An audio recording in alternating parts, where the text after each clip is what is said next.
What's up, nerds? It's your boy, the OGGM, coming to you live on a rainy Friday morning here at Site B. I don't know if you can hear it through the crappy microphone, but it's raining. A lot. Apparently, we're having an aerial flood.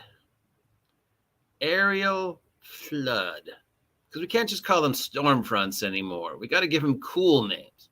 It's kind of like how variants of COVID started getting named after Decepticons, the Omicron variant. Dude, that's a Decepticon.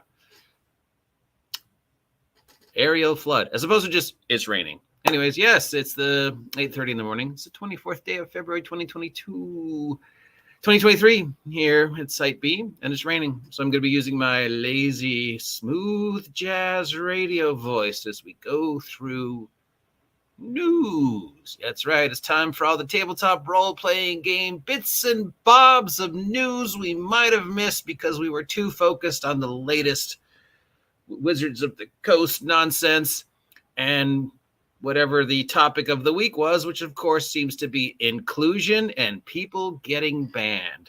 So is there any news we missed, bro? Right here. For those of you who are still interested in what's going on with Wizards of the Coast's plan for the project that even they can't decide what it is anymore, 6th edition /1 D&D, the latest round of playtest has gone live on D&D Beyond, if that's your thing. I don't plan on looking at it because I don't really see the need. I could review it, but doesn't feel like people want me to. If you do, I will review it for you guys. If that's something you want, let me know. Please like, please share, please subscribe. But, it's more of the same. So this time around, they did Druid Paladins, more feats, more spells, and changes to the rules. So what are people saying about their, looks like Druids got changed. 48 subclasses, dude. Druids get wild shape easier now at first level, but it doesn't really seem to be specific wild shape. It just sort of gives you a general blob, and then you fill in the what it looks like. Wait a minute. Oh, snap. I see what they're doing there. Oh, well played, Wizards of the Coast. Well played. Oh, I got to give that one to you if anybody is smart enough to figure this out. Okay, so according to this person, ZAMNAM, they give Druids wild shape at first level now. Now, I don't know if they've changed the restrictions to wild shapes, but it's a generic stat block that you can flavor however you want. So I turn from, say, I don't know, a cute redheaded tiefling druid into a generic stat block. But I can make that generic stat block look like whatever I want, right? So say I'm a cute redheaded tiefling druid, and I wild shape into my generic stat block, and I want that generic stat block to look like, I don't know, an albino owl bear. Oh, God damn it, Wizards of the Coast. This may be the cleverest thing you've done in a long time. You took owlbear conspiracy catastrophe, and you said, okay, we're going to give you owlbear, but not the way you want it. Are you clever enough to figure it out? I got to give it to you on this one, Wizards of the Coast. I got to give it to you. Now every tiefling druid can owlbear shape, and nobody's going to cry about it because I just look like an owlbear. My stats. This is just for effect. Well played. Well played. Divine Smite is changed, blah, blah, blah. No, Paladin is always the class. There's certain classes that you just, once they changed Paladin, there was no going back. And nobody ever really, Paladin's got to be the hardest class to play. Druid, is like one of those classes that doesn't really make sense. I mean, other than the shape changing, you're basically just a nature cleric. So I don't know. Changes to spells. who cares? More changes to rules doesn't really matter because you're just going to change them again. So until we see the final thing, I got nothing to say about it. If you guys want me to go more in depth into reviewing it, let me know. Otherwise, I'm going to skip ahead to the next story. And the next story is Paizo. Paizo has extended the Humble Bumble yet again another week. Why? Because it is so incredibly popular. It has already sold over 100,000 bundles. I don't know if that's a record. Anybody know what the record for Humble Bumble is for selling the most bumbles? And it goes to a charity called Code for America. And it looks like they've made 18 grand so far for Code for America. I looked up Code for America, as you know, and the best I could figure out is it's a government watchdog organization, free speech thingy. I don't know. It's not the first charity I would pick. Something about it helps governments implement programs with open source software. So they've extended that. Why have they extended that? Because, hey, for $5, you get everything you need to start playing Pathfinder on PDF. Saves us money and time printing out copies in order to meet the backlog. Because if you get the PDF, that's one less physical copy we have to worry about. We can do it in the future. So, yeah. Because the warehouses at Paizo are empty thanks to the big sale-a-thon from last month. On the other hand, Wizards of the Coast can't seem to empty out their warehouses no matter how hard they try. Golden. They've got some new releases coming out. Treasure Vault, bringing you a whole bunch of new treasures. Some new adventure paths. Some new stuff going on with Starfinder. And some stuff, being reprinted and converted to PDFs. And I guess looks like we're going to see more mega collections. You know how they did the mega collection with the Abomination Vaults, and they did the mega convention with another one. And I think, as they convert old stuff to Pathfinder 2, we'll probably see them all combined into mega books, especially the APs. I love the APs. I love the way the APs were done. It's just brilliant. I think the AP is probably one of the two best things Paizo came up with for Pathfinder. So obviously that's the thing I think, they should focus their energy on for Pathfinder 2, especially with the ORC and stuff like that. And then the older stuff, they can just combine into deluxe things and say, if you can buy the PDF or you can buy the physical. But the physical is going to be print on demand. So once you order it, you're going to have to wait for us to print it and then send it to you. But if you're cool with that, great. And it's going to be collections of the entire AP in one book, which is probably what Wizards of the Coast will do, except they're going to do digital first, PDF second, and special print on demand third. Paizo is doing physical first, PDF second, print on demand third. They don't seem to be doing digital yet. It's not to say that they won't in the future. I mean, it's where the world's going. We can't deny it. So it's in, everybody's best bet to at least make some claim in the digital landscape, whether we like it or not. So yeah, what else is going on in the tabletop role-playing game world? This exists. For a mere $400, you can get a life-size Mimic chest. We have the numbers on it. It is 20 inches tall, made from soft foam.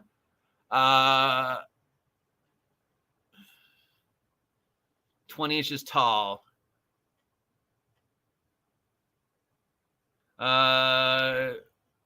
So about 12 inches wide. I guess life size means different things to different people. 20 inches is less than 2 feet because 12 inches in a foot, 24 inches would be 2 feet. So a foot and a change, a foot wide. Is that life size for a Mimic? 2 feet tall and a foot wide. I don't have a chest to compare it to. Well, I've got a drawer here. So, I mean,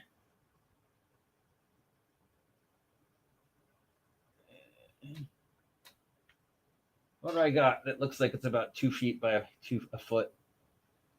Cardboard box. So a foot tall by a foot wide.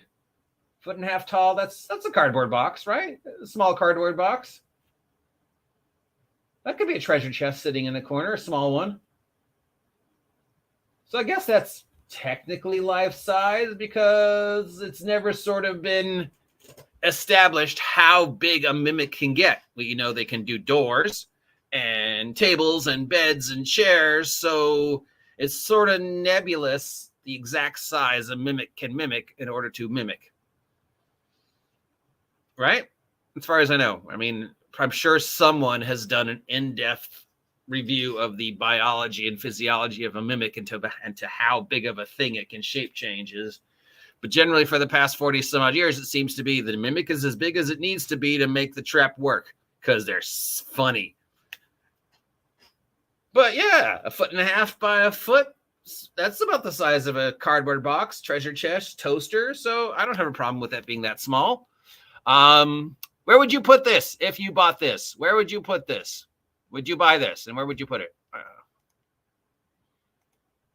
I don't know where I'd put it. Maybe by the door so people get surprised. Anyways, moving on. All right. So, yeah, what else is new? Oh, yeah, Wizards of the Coast says they are not going to touch Dark Sun for now. The best bet I think everybody agrees upon is if you're not going to use these, settings that have been sort of sitting on the backlog, sell them off and then make the profit on the back end. Like Goodman Games do Dark Sun. There seems to be some confusion if Acquisition Incorporated is going to be a Dark Sun book or if they're setting the next campaign in the world of Dark Sun, because Acquisitions Incorporated ended the first campaign officially a couple months ago and then announced they are going to be working on a brand new campaign, and they are kickstarting the campaign. It's going to be a mini-series. Crawford's going to run it, and it seems like it might be set in or based around Dark Sun. I don't know if it's going to be new characters or the continued adventures of Jim Dark Magic and Company. But yeah, so the Kickstarter reads either they're doing a brand new campaign and they need your help to kickstart it. I don't know why, but I guess so that they can afford to do it at the same level of coolness that Critical Role does their stuff at. Or are they actually going to do a Dark Sun book? But if Crawford's got his hands in it, can they really do Dark Sun justice? Really, you should just sell Dark Sun off and Mazteca and Aliquidem and whatever the setting that for Oriental Adventures was in the Hollow World. Sell them off. If you're not going to do anything Wizards of the Coast, sell them off. With 6E coming out next year, 1 D&D, you've already got 3 potential campaign settings that are yours that you could set 6E, 1 D&D in. That would totally fit the evolution of the direction you're taking the game. You could use Phandelver, since you're already doing a Phandelver campaign source book, and just say, all the adventures are now set there. You could use Spelljammer and just say, every adventure we make from now on is part of the Spelljammer multiverse. Or you could use Planescape and say, Planescape is now the new cornerstone of everything we do going forward, and anything we write is going to be set somewhere in Planescape with sort of that open-endedness. You could put it wherever you want. We're writing system-neutral, world-agnostic adventures, right? And I think we all agree we don't want them to touch Dark Sun with the current inability to make things. And I talked about this yesterday, but let's just quickly go out again. It has nothing to do with the politics, it has nothing to do with the trying to appease the masses of political correctness. It's simply that you have taken things so far, batting average, that were really easy to write, and somehow you overcomplicated them. And Spelljammer and Ravenloft are 2 perfect examples. Minimum amount of work needed to do Ravenloft and Spelljammer for 5e, and somehow you turned them both into a disaster. Because let's face it, Spelljammer, all the work was done for you. I checked. There's at least 100 products, both official and third party, that were made during Spelljammer's run, if not more. So you had enough stuff to go, all right, let's just take this stuff, take out the math, convert it to 5e math, put it back in, redo it, print it, done. Bam, here's Spelljammer 2022. Same with Ravenloft. Hundreds of titles, both official and third party, Ravenloft. You had enough stuff to go, all we have to do is take the math out, convert it to 5e math, put it back in, reprint it, bam, work done. Let's go get a sandwich. But you didn't. You dropped the ball on that. Then you made stuff up. Strixhaven, Witchlight, Radiant Citadel. I can't say this enough. Radiant Citadel literally wrote itself. You just look at the idea for Radiant Citadel and then you go Deep Space Nine, Babylon 5, Stargate. All the work has been done. All we have to do is literally watch every episode of Deep Space Nine and Stargate and then convert those into a D&D campaign. That's a weekend. And, oh, God, you dropped the ball on that one. And Strixhaven, again, work was done for you.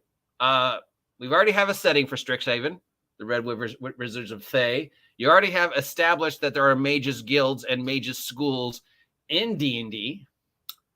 Literally, the entire setting has been written for you between the X-Men, the 10,001 Japanese slice of life animes set in high schools, both with superpowered individuals and not, and Harry Potter.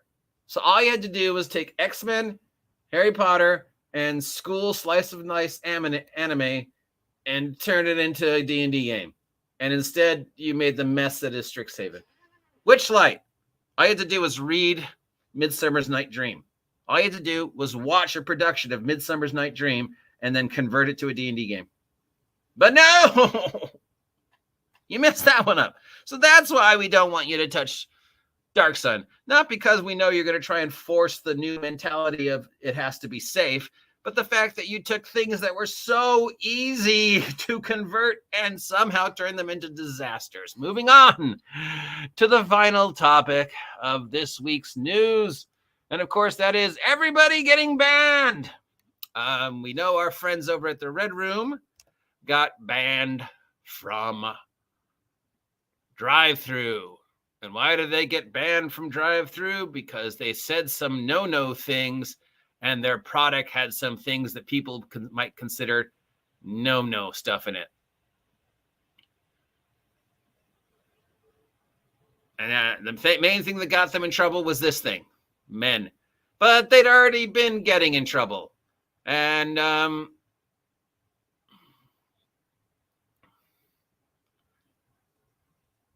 that,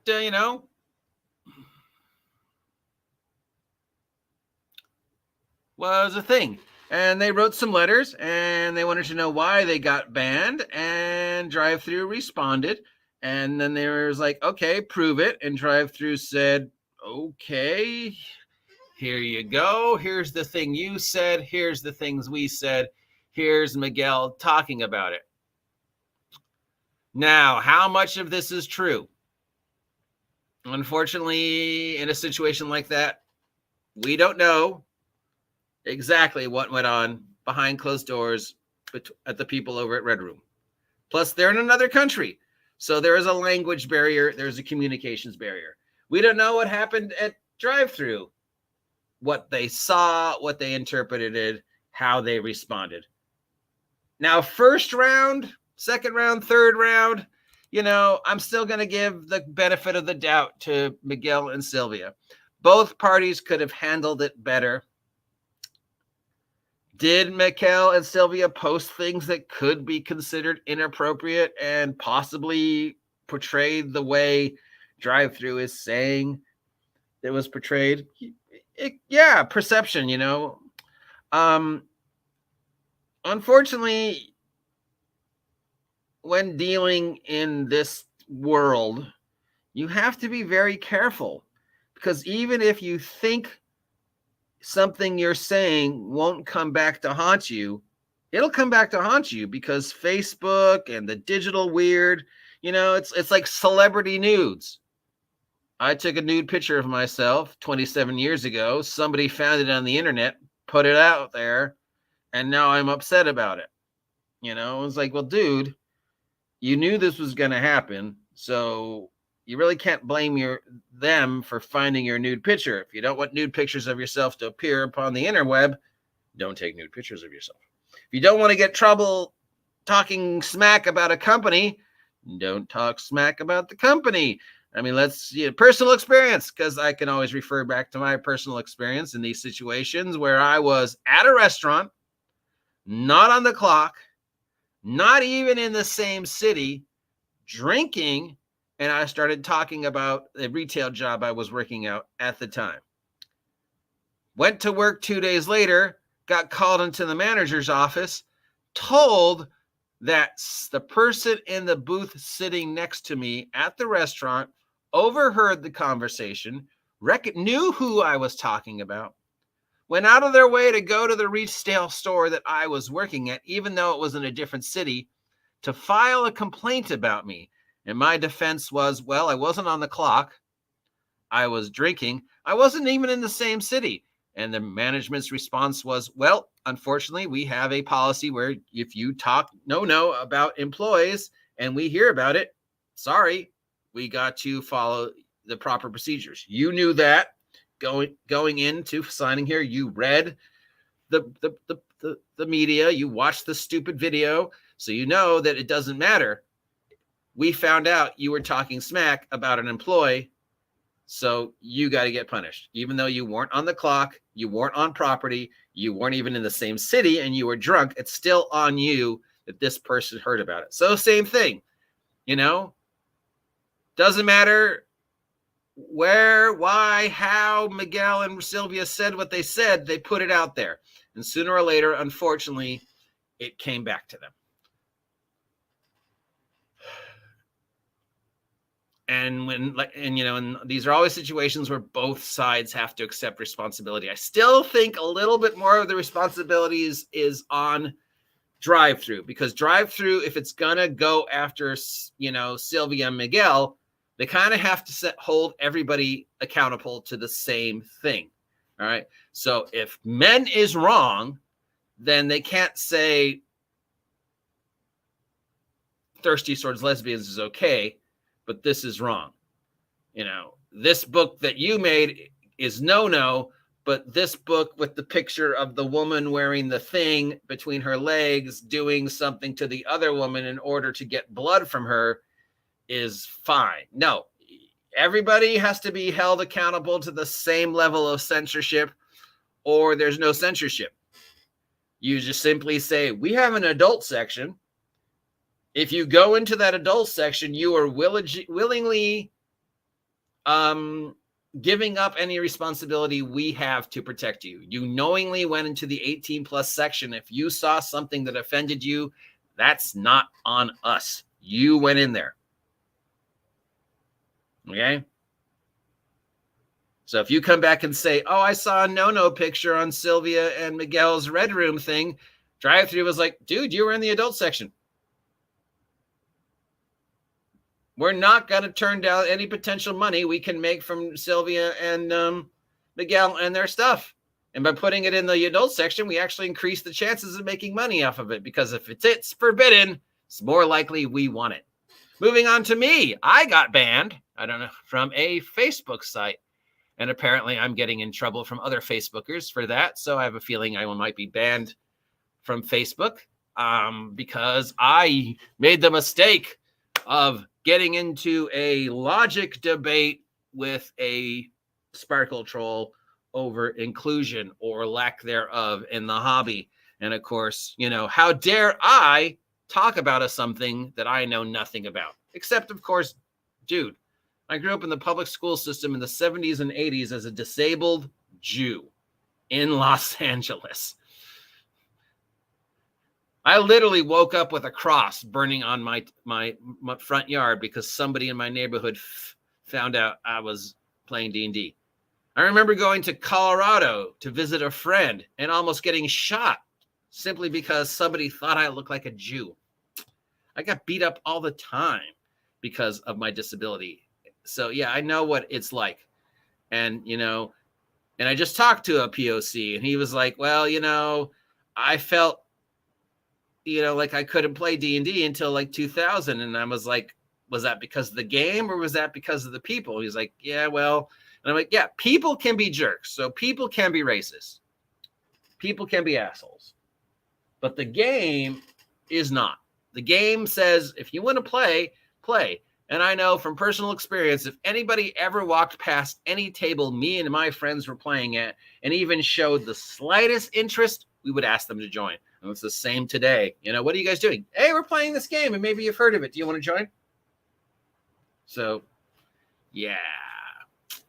And the final story, of course, is the vegetarianism thing.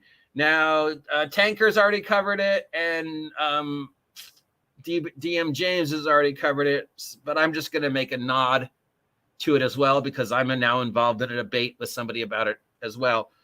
Established game, and this kind of goes back to my personal experience with the woman who said, I can't keep playing because you're hurting animals.